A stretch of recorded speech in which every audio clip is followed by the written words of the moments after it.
as Kezia and Annette head out towards presumably infiltrating Archeron's base again, you two look to Byron, and he says, "Alright, I'm heading out to the Weaves Guard, and maybe buy violets? I don't know."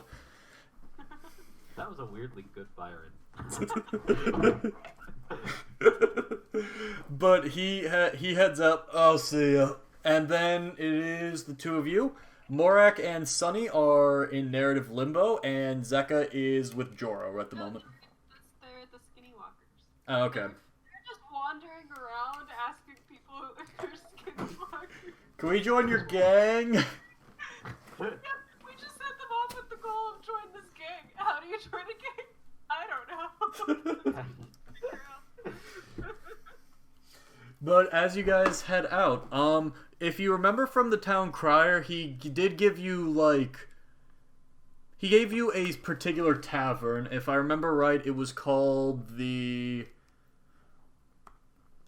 Oh, it was next to the abandoned laboratory. Oh, yeah. That's the name of the tavern. But he... let's just call it the Burnt Candle. But you guys head towards the Burnt Candle to kind of meet with him. I believe he was Major Jonas Flint. On the way over, so what do we... I mean, obviously we're just trying to get some information here, but, what do we want to accomplish if, we get to talking, and, do we involve them in the plan at all? Is the town guard, is there an outcome here where we tell them something and try to have them help, or are we just getting information, getting out, they don't get to hear head nor tail of the plan, or what do we want to walk out of here with? Well, seems like we don't really know much about the town guard and how much they're working with the Weaves Guard, maybe working against the Weaves Guard. So seems like it can't hurt if it comes up maybe naturally in conversation, if we kind of promote that rumor that we've been trying to promote of I heard it was the skinny walkers who fought last night, but seems like unless they give us a major reason to, I'm mostly just interested to kind of see what this was. Gotcha, cool. So they don't get any information that we wouldn't tell a Weaves Guard. Right, yeah. Cool. I mean, I'll follow your lead on it too, because you've usually got a good pulse on what's going on with people. I suppose. I'll do my best to read the room right. It's the thing that I tend to be okay at. You're great at it, Artie. Don't downplay it. Don't sell me up that high. It's hit or miss.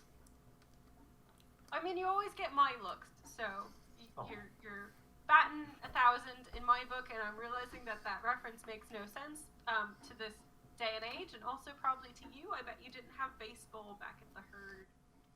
Can't say that I know what you're talking about. See, we had that. We had baseball back in Broken Chain for a while, so finally making its way over here.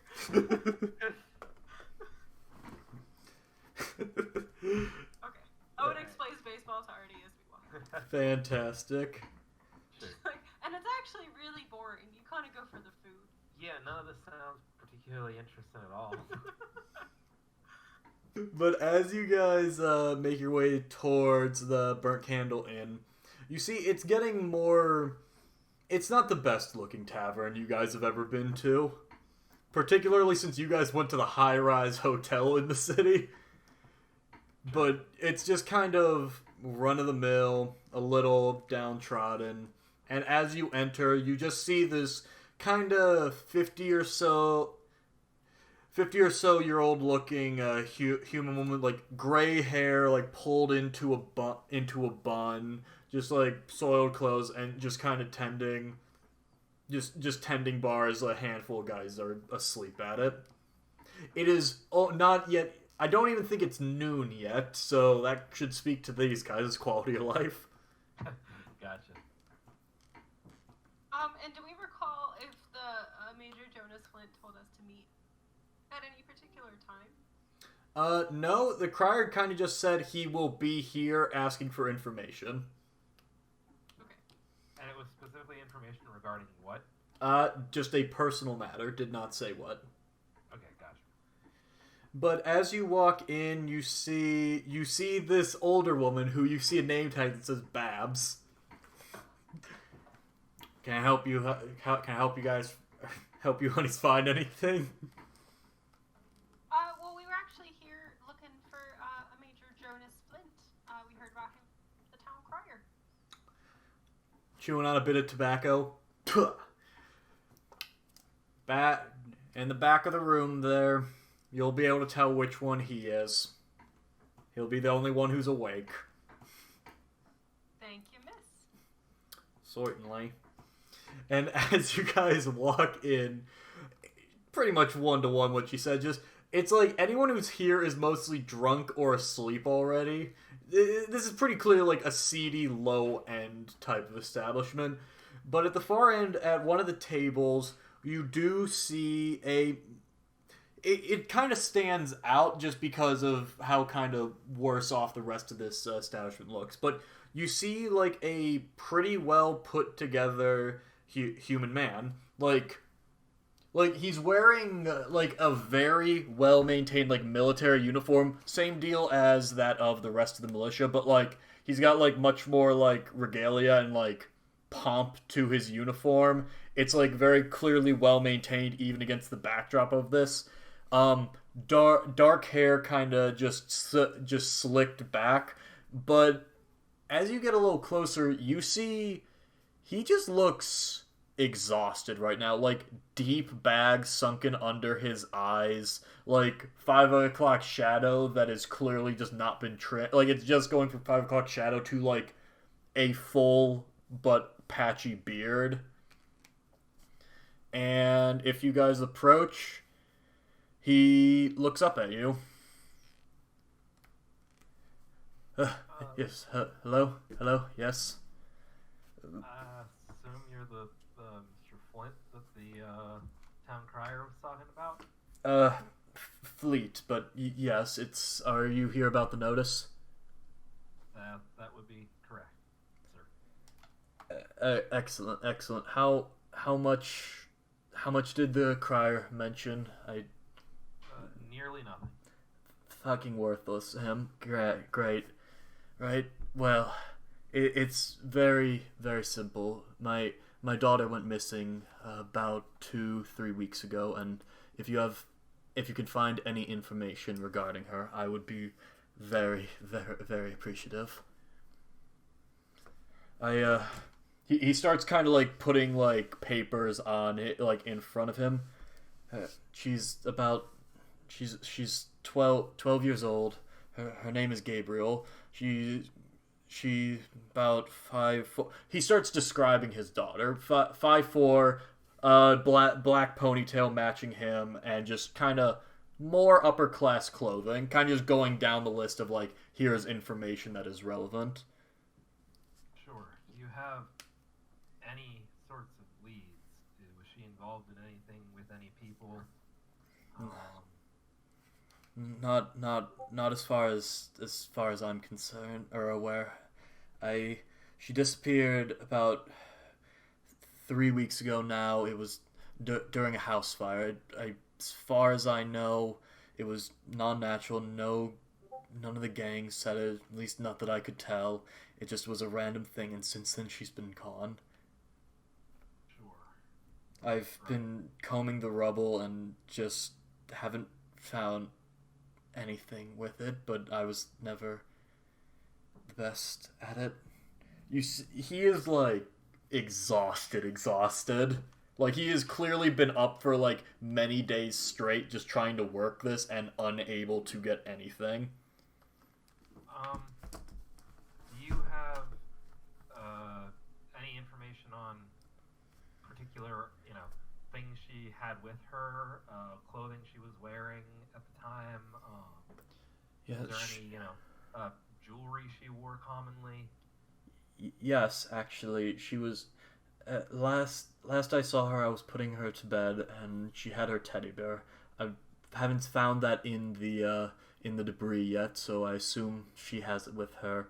She also always wore her mother's opal necklace. Understood. Would you mind, and you don't have to do this narratively, but would you mind describing those to me in vivid detail, the best of your recollection? It'll help me sleuth things out later. Absolutely. In fact, he actually he has like a small like drawing of the opal necklace that's like. David, are you saying the word opal? Am I mispronouncing it? Yeah. Sorry, the opal necklace. No worries. Just wanted to make sure we were talking about the same thing. Yeah. No, the yeah. Sorry, I just.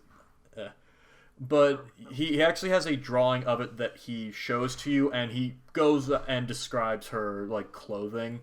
It was like nothing too crazy, just It was Sure. sleeping. exactly. It's like it's a fucking rabbit onesie. Sure. Understood.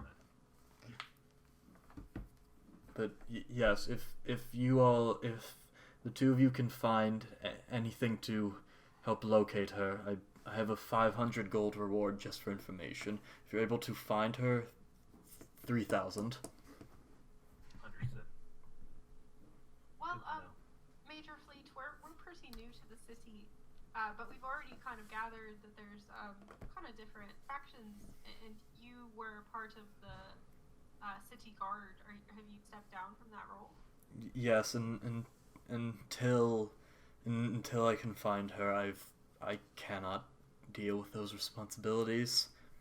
Right, of course, but I imagine that you probably got some enemies being such a public law enforcement figure. Can you tell us a bit more about the city guard's relationship with the different groups of the city? So hurt my eyes. Certainly, it was there. Let me start with the skinny walkers. They run a pretty basic protection racket down in the market.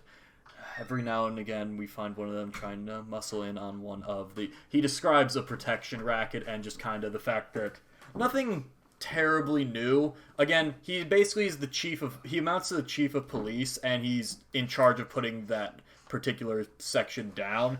They kind of have, like, run-ins between the two. Not often, but often enough that they wouldn't care for him. As far as I've had a few of my men who have contacts, they haven't heard anything with them. The Talons with Don Talon, he tends towards smuggling. Again, describes it. What you pick up on is that with the Talons, the militia don't have a whole lot of interaction. Like, coming into town, they sometimes confiscate stuff, but it's a lot less heated than that of the walkers. Thank you. Okay. Then there's the menagerie.